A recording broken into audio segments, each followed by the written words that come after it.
Is elephant memory just a myth? For 12 hours, two herds of wild elephants marched across the bushveld. They weren't sought out, they weren't called. They were headed for a place they hadn't visited in a year and a half, the house of a single man, the man who had just died. This is the incredible untold story of Lawrence Anthony, the elephant whisperer, and the herd that came to say goodbye. Our story begins in 1999 with Lawrence Anthony, a dedicated conservationist and the owner of the Thula Thula Reserve in South Africa. Lawrence lived by a simple code: protect those who cannot protect themselves. He was faced with an impossible task. Authorities offered him a herd of 9 elephants deemed dangerous, unmanageable, and essentially delinquent. They were notorious escape artists, and if Lawrence didn't take them, they were going to be shot. He accepted. But when the herd arrived, they were furious.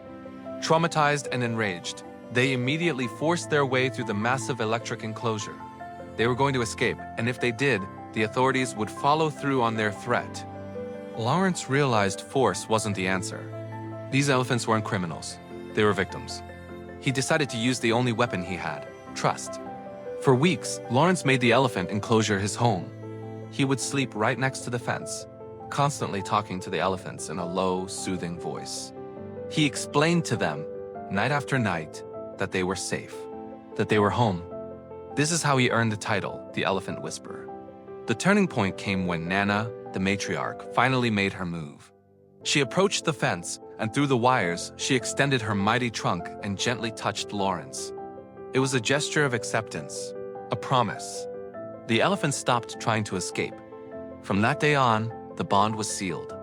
The herd settled, thrived, and became a part of the Thula Thula family. Lawrence continued to visit them, their connection based on a profound mutual respect. The years passed peacefully. The elephants roamed freely in the reserve, but they strictly avoided the area around Lawrence's personal home. That area was considered off-limits to them.